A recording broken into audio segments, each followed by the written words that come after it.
How's it going, fam? It's Erica, back with the Essentials, and today we are doing a review on the tools that I carried for November and tested, and we are going to talk a little bit about some Spyderco knives, specifically in REX45 steel and K390 steel. So a really fun video today, lots of stuff to talk about.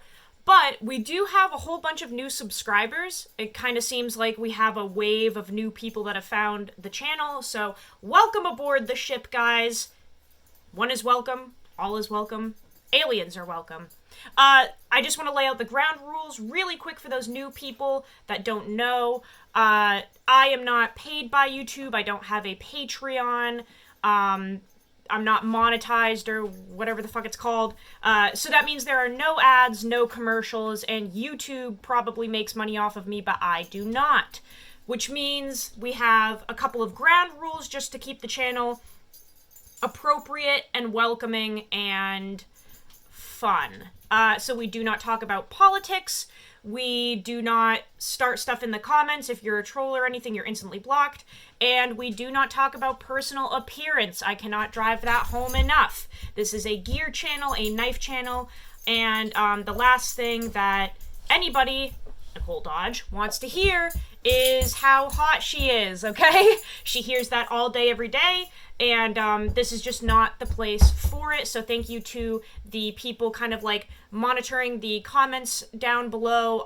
Jeremy from Bumblebee EDC, thank you. Freedom Fox, thank you. Anthony, thank you. Knife Guy.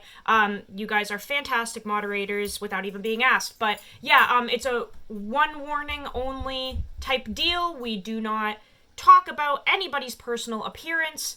And if you comment on it, you get one warning, and then if I ever hear it again from you, you are blocked. And if it's really gnarly, I will just block you right away. Nobody wants to hear it. Not me, not Nicole, and there are men that watch this channel that have daughters our age, and the last thing that they want to see down in the comments is you putting sweating emoji faces over somebody their daughter's age. It's just...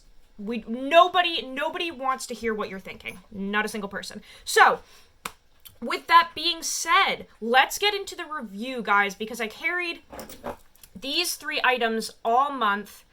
We're at the end of November, and I have a lot to say about all of these, but especially the Swiss Army knife. So, let's do the flashlight first, just because this is probably the easiest thing to talk about. Also, by the way, a lot of people are saying, like, you should do reviews on other gear. I have.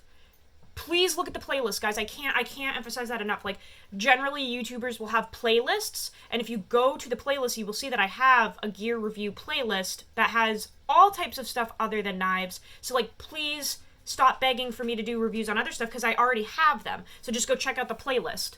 But yeah, so we carried this flashlight for the whole month. This is the Phoenix E12, the old version.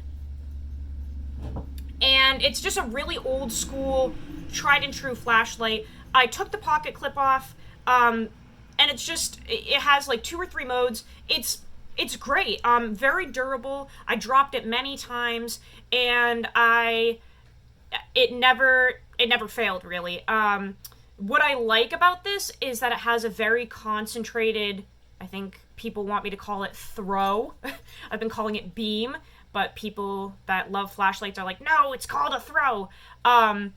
It's a very concentrated throw. So I have found that this is a great flashlight to do projects with if you are concentrating on a very specific area. This does not, like, spread out and have a wide beam. So, like, if I'm letting my dogs out at night, per se, and I want to keep an eye on the yard, this is not the flashlight for the job. I've been using, like, a headlamp instead that has a wider throw so that I can see kind of the whole yard. This is very concentrated, so you're not going to be illuminating a large area with this flashlight. This is, like, a kind of...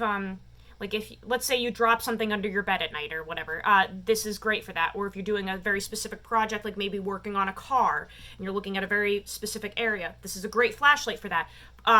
The battery life is fantastic. It just runs on a AA. Just a super simple little flashlight. Very durable. One thing that I really love about this is that the tail cap here is kind of Zadie, stop. It's almost like hidden in there. Okay.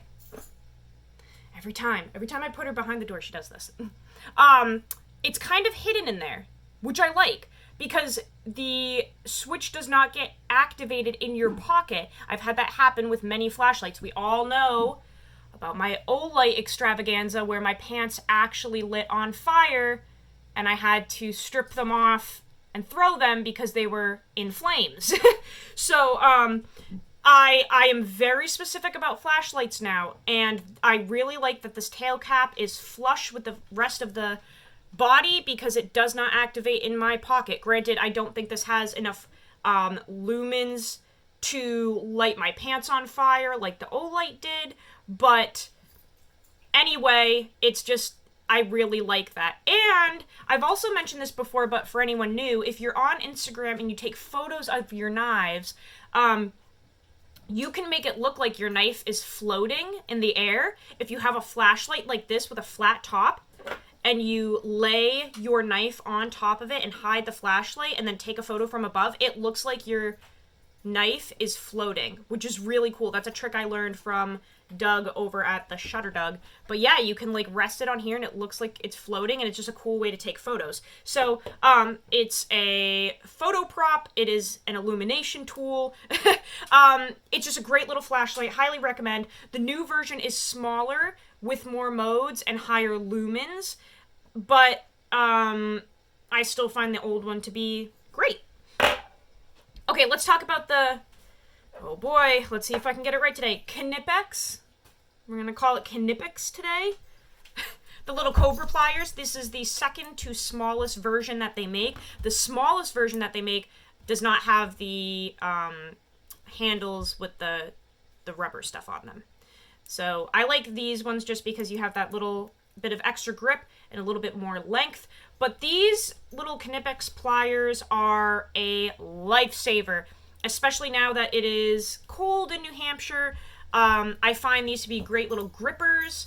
I use these to switch out my propane tanks, and I have worked on my truck with these. Literally, they are just a lifesaver. I genuinely find that I really enjoy a combo like this over a Leatherman per se or the Victorinox Spirit X. I am just really vibing with this combo lately instead. One thing I want to mention is I have pinched myself pretty bad with these in my pockets before. They would like open up a little bit, and then if I bent over or knelt down or something, they would actually pinch my skin inside my pockets, which really, really hurts. So I did purchase this little slip from Lynch Northwest, really cheap. I think it was like $20 shipped, or maybe like $23 shipped. This is a collaboration that Lynch did with Redeemed Creations, and it's specifically made for these little Knipex pliers. So they just slip in there. This goes right in your pocket, and I have been using this ever since. You can kind of tell it has a really beautiful patina. The pliers are like molded into it by now. I love this slip. It doesn't add like any weight, and it just keeps the pliers clean. It keeps them from getting lint and debris in them, and it also keeps them from pinching me. I am so tired of my tools attacking me in my pockets. Between my pants lighting on fire and getting pinched, I gotta take those safety precautions. Yeah, actually, a lot of you guys are new, so you might not even know about the freaking Olight thing. I'll go over this really quick just because I find it hilarious at this point. Basically, I had an Olight Baton 2 with the turbo mode, and it turned on in my pocket because I didn't lock it, and it started smoking, and I thought that it was the oven like on fire downstairs, so I hollered down to Nicole. This is like 2 years ago or something. I hollered down to Nicole. I'm like, Nicole, are you burning something in the oven? And she's like, no, I don't even have the oven running. I'm like, wow, something smells like smoky, man. And I then my legs started to burn, and I looked down, and my Carhartt pants were actually smoking, and then they lit on fire. So it was the light in my pocket. And I had to literally, within seconds, like, rip my pants off of my body and throw them on the ground and stomp them out because they actually did light on fire. And they burnt a hole all the way through my pocket, burnt my leg, and TMI, my private area, it actually burnt me. And yeah, I had to quickly take the pants off and put them on the ground and then stomp them out because they had lit on fire. So yeah, no Olights for me anymore. I did contact them and let them know they didn't really care. They were just like, we want... I was like, can I at least get a new light? Because the whole lens had burnt out when it lit on fire. Like, this whole lens was burnt and crusty. I still have that light, actually. But the lens melted. And I was like, can I get a new one? Or, like, something to keep this from happening? And they were like, we need the model number and the sales slip and blah, blah, blah. And they were, like, interrogating me over it. And I sent them pictures of the pants and of the flashlight, and they were like, we need to know when you bought it, and we need to know where you bought it, and we need to have a sales slip, and we need to have a receipt. And I was just like, forget it. So no more Olights for me. But the Phoenix lights have been fantastic. I use Streamlight a lot as well. I have a Streamlight in my pocket right now. This is the Macro Stream. Really nice light, but again, I just try to keep, I try to not buy lights that have like a turbo mode, and I try to keep the tail cap pretty flush with the body just so that I don't burn myself. Surefire, fantastic brand. I love Surefire lights. Those are made in the States, and I love them, and I have 2 of those as well. Okay, let's talk about this Super Tinker here, because this has been a really fun tool to use. I have been using Swiss Army knives since I was a fetus. I feel like I was born with a Swiss Army knife in my hand, and I love them. I've gone through many, many models trying to find like the perfect one for me, and I have finally found it. It is the Super Tinker. So this has a few more tools than the like regular Tinker. We have a small blade, a regular size blade, scissors, bottle opener / flathead, can opener, toothpick tweezers, pinhole with a pin in it, Phillips, parcel hook, and reamer. A lot of people have an issue with the parcel hook. However, I have found it crazy useful. I don't feel like it takes up extra space. I feel like it actually is really useful for like me and my lifestyle now. I have carried 5-gallon buckets with this. I have laced up my hiking boots with this. My fingers are super jacked, and I've broken 4 of them by now, so they're just like, I just can't grip things very well. And the parcel hook I have used to like tighten the laces on my boots and my hiking shoes and stuff like that.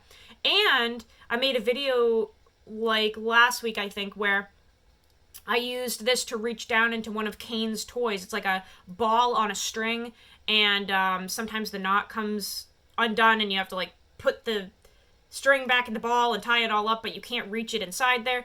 Anyway, I used this parcel hook to actually fish out that rope in the toy. So you can use this thing for like so many different applications.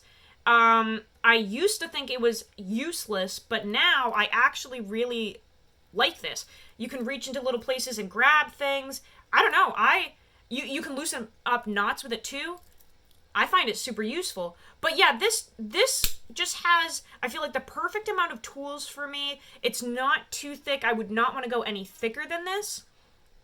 But it has all the tools that I use, nothing I don't. And the scissors, man, I just feel like you can't beat these scissors. I love Victorinox scissors. They're super useful. So the Super Tinker has just kind of become, at least for now, like the ultimate tool for me. I have used all of the tools. It's just everything that I want, really. It's really a fantastic little Swiss Army knife. I will probably do a more in-depth review on this, but that'll be in its like own video just because I want to go over each tool and talk about what I've used it for. But highly recommend. Highly, highly recommend. Now let's get into the knives. So this month I was supposed to do a very specific testing that like I completely butchered once we got to the campers because I just did not have the time and stuff to do it. So I ended up like testing a couple knives. This is not a full review of these because I did not test them consecutively for a month, but we're going to do a quick overview of some first impressions. I do have a review on K390 as a steel on the channel that is under my knife reviews playlist. I used to have a Warncliffe Delica in K390. I actually gifted that to Shane over at Edgy American, I think his new name is. But I did test that for a month. I do have a review on K390. I ended up gifting that to him, and this came through instead with the plain blade shape. And then we have this completely modified REX45 lightweight native 5. This was a gift from some of my viewers. Ben and Anthony put this together for me and completely modded it. It has a regrind. Scales have been rounded out on it. Anthony, if you're watching this, can you maybe put your email or something down in the comments? People are constantly asking me who did this work, and it was you. So we need your info. Bullet Bouquets, I think, on Instagram. Anyway, fantastic work. He completely modded this, dyed the scales, blasted the hardware. This thing is just freaking gorgeous. Rounded out everything. I love this. So, the reason I want to talk about REX45 and K390 is because I think these are basically the perfect steels for people that do not care about corrosion and want the qualities of an exotic steel at a good price and that are easy to sharpen. So here's kind of how I view it. There are typically two sides of the spectrum. You have stainless steels, and then you have non-stainless steels. And what I have found for the most part is that the non-stainless steels have better edge retention, but unfortunately they're not stainless, so you have to worry about corrosion. And then the stainless steels, for the most part, their edge retention isn't as great. Like, we're not talking about Magnica here, but just the other stainless steels. Their edge retention is not as great, but you do not have to worry about them, obviously, because they're stainless. And I have always loved the working, toothy edge that non-stainless steels give us, right?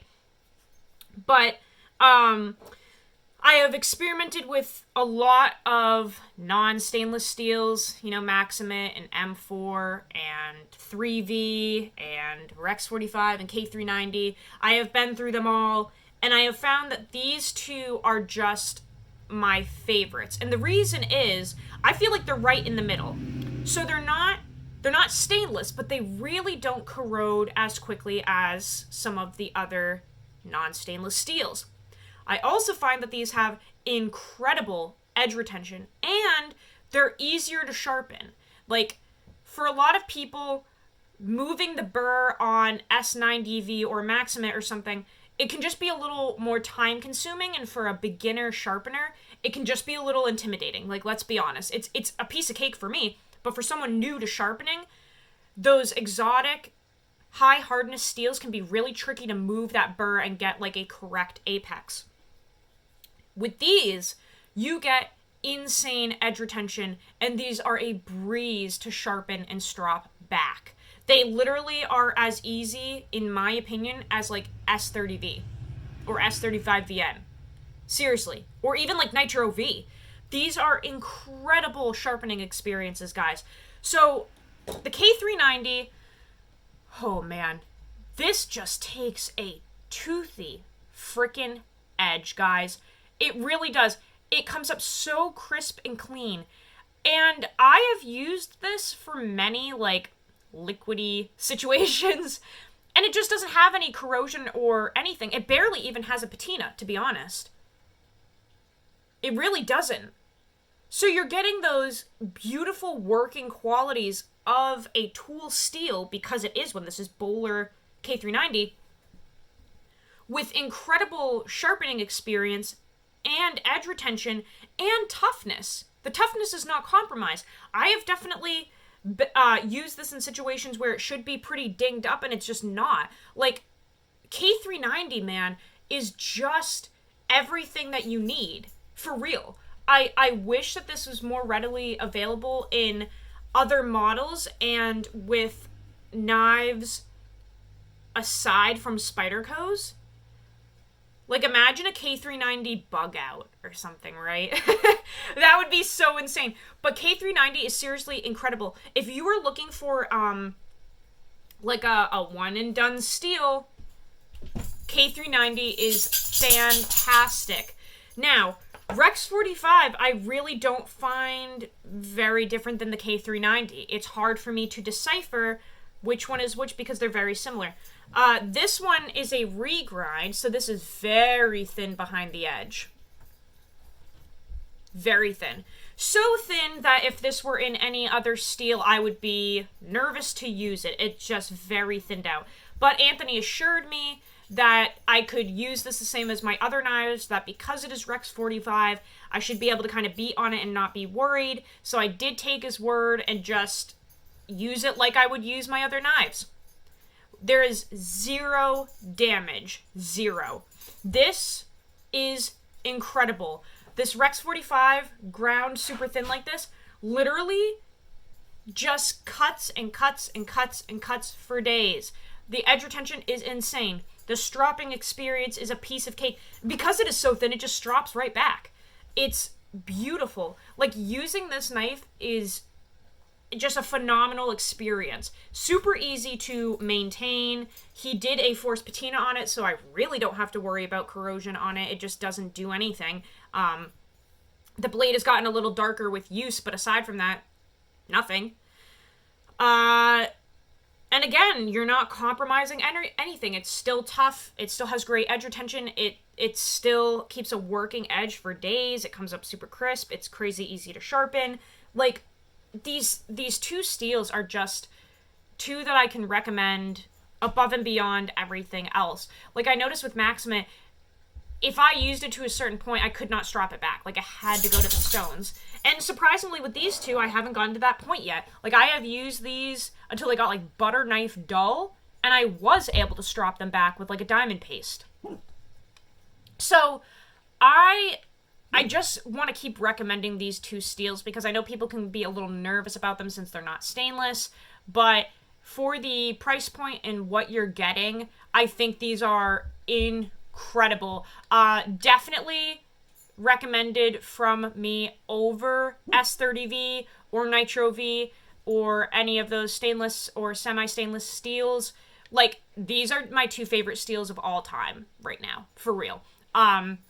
I love them. Don't get me wrong, I love my stainless steels and they have their place, but these are my favorite.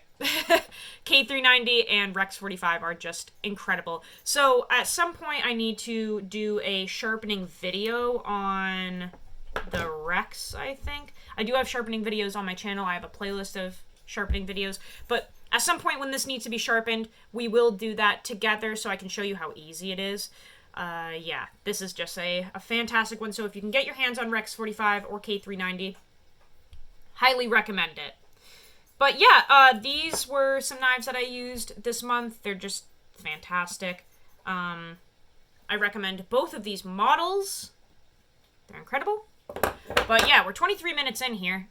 So I will see you guys on the next video. Thank you so much for watching. Go use your shit. Live your life. I love you guys so much. I will see you on the next video. Love you all!